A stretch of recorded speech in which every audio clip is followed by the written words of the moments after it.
Ramaphosa जी को इस BRICS summit के सफल आयोजन के लिए बहुत बहुत बधाई देता हूं, उनका अभिनंदन करता हूं। मुझे खुशी है कि 3 दिन की इस बैठक से कई सकारात्मक परिणाम सामने आए हैं। हमने ब्रिक्स की 15वीं वर्षगांठ पर इसका विस्तार करने का महत्वपूर्ण फैसला लिया है।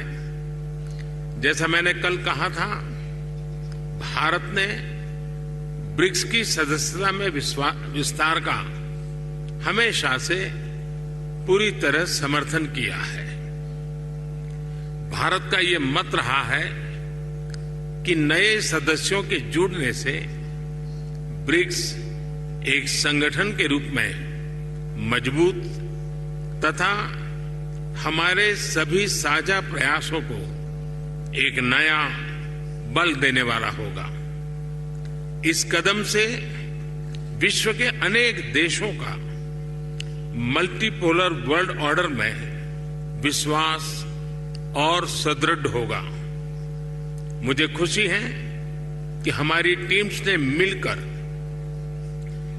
एक्सपांशन के गाइडिंग प्रिंसिपल्स, स्टैंडर्ड्स, क्राइटेरिया और प्रोसीड्यूर पर सहमति बनाई है और इनके आधार पर आज हम अर्जेंटीना, इजिप्ट, ईरान, सऊदी अरब, इथियोपिया और यूएई का ब्रिक्स में स्वागत करने के लिए सहमत हुए हैं।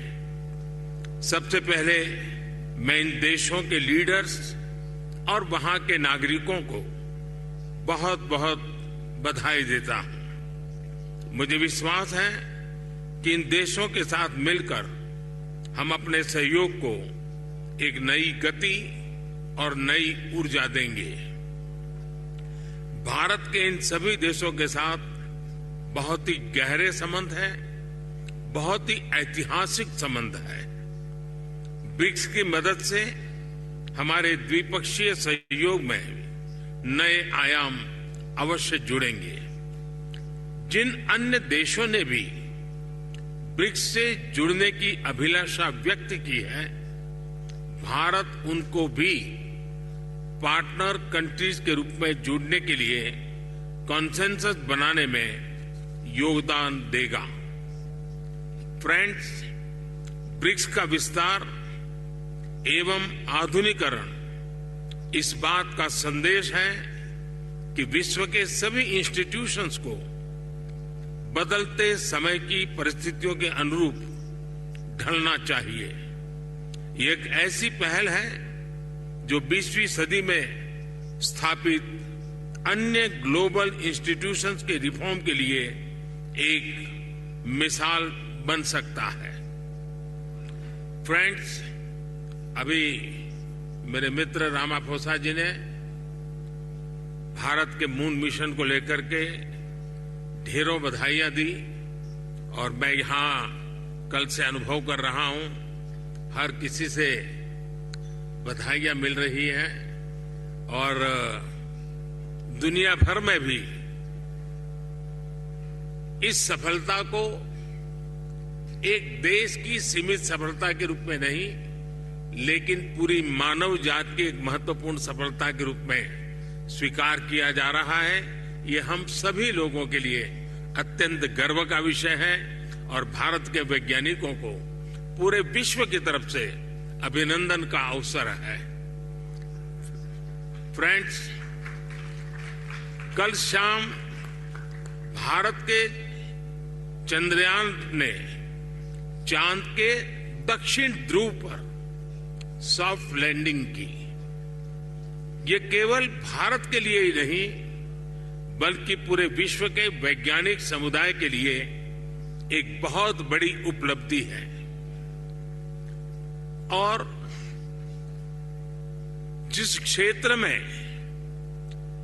भारत ने अपना टारगेट तय किया था, वहां पहले कभी कोई प्रयास नहीं हुआ है और ये प्रयास सफल हुआ है। तो बड़ा डिफिकल्ट टेरेन के ऊपर विज्ञान हमें पहुंचा पाया है। ये अपने आप में विज्ञान की, वैज्ञानिकों की बड़ी सफलता है। इस ऐतिहासिक अवसर पर आप सबकी तरफ से मुझे भारत को, भारत के वैज्ञानिकों को और दुनिया की वैज्ञानिक कम्युनिटी को जो बधाई के संदेश मिले हैं, मैं सार्वजनिक रूप से आप सबका, मेरी तरफ से, मेरे देशवासियों की तरफ से और मेरे वैज्ञानिकों की तरफ से बहुत बहुत धन्यवाद करता हूं। Thank you.